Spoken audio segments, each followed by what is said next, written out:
What can we do to avoid overbetting? What can we do to optimally size our bets? Let's dig in. There are a couple of things to consider for determining how to do our bet sizing. What have we learned so far? We've learned that we need to bet proportionally to bankroll, so not a fixed $100 amount, but 10% or 20 or 30%. We also know not to overbet. We don't know what that means yet, but we know there is such a thing as too much. 90% is too much. 60% was too much in that example.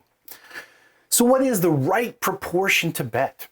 That optimal size can depend on a couple of things. It depends on your edge. When your edge is higher, of course, you want to bet more. There's two ways your edge can be higher. It could be that the probability of winning is higher.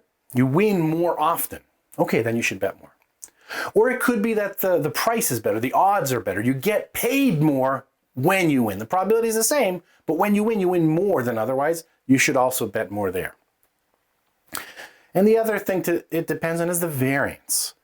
When your variance, when your risk, when the discrepancy in what can happen is higher, then you should bet less.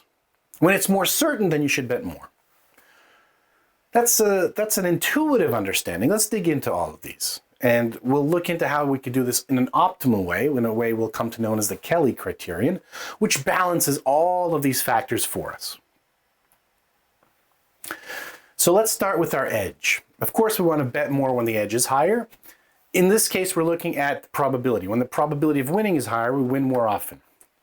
What is our edge? Our edge formula, as a reminder, it's the probability of winning times the decimal odds, all -1. That's our edge.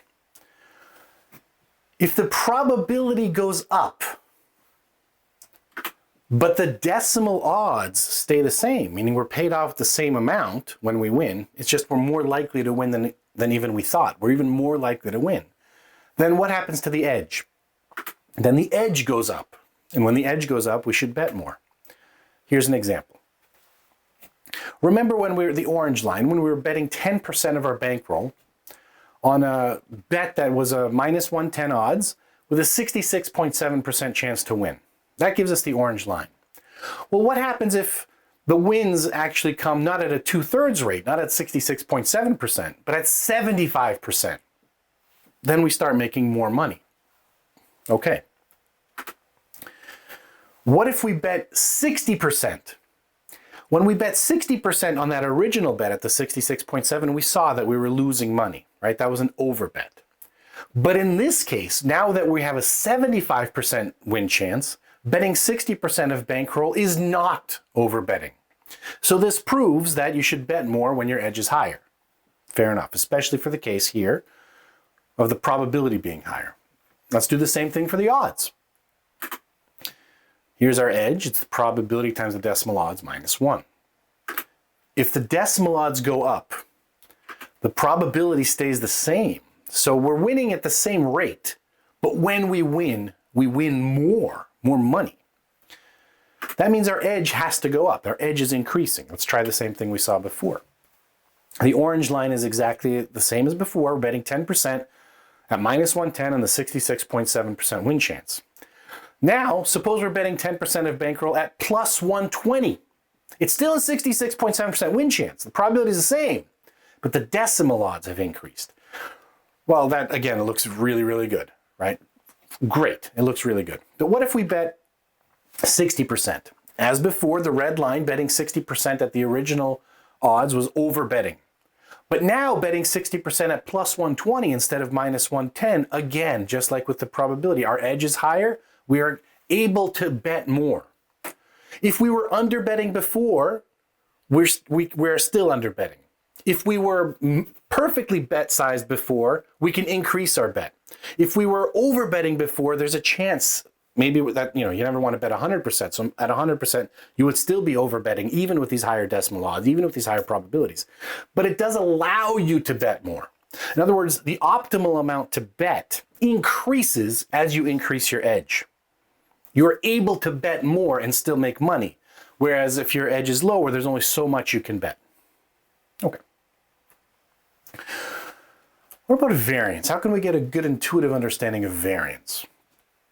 Well, let's suppose we're betting $100 And we're betting it on events that are minus 110 with a 66.7% win chance. Remember, our edge is probability times the decimal odds minus 1. In this case, the probability of winning is 2/3. The decimal odds is 1.909. Minus 1, that comes out to 27.3% edge. Okay. This blue line is what you would get if you always got 27.3%. If you always got your EV on every single bet. No variance, right? Just printing money.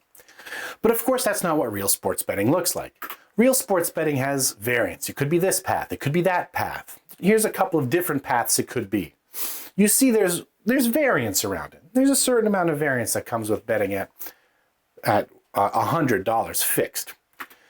What if we bet $100 fixed on plus 1,000 bet? A very long shot bet. There's only 11.57% win chance. That number is picked in order to maintain the exact same edge. So the blue line is the exact same edge. Without variance, you get the exact same edge, right? The probability is lower, but the decimal odds are much higher. But now what happens across different paths? Wow, these paths are all over the place, aren't they? Sometimes several of these paths can even lead to bankruptcy. So they could end up going down too much because you're betting just $100 fixed. So the optimal bet size, as we know, depends on all these factors. It depends on the edge. We want to bet more. We're able to bet more when the edge is greater, and we'd like to bet less when the variance is higher. Okay. How do we balance all these factors? And what is that optimal balance?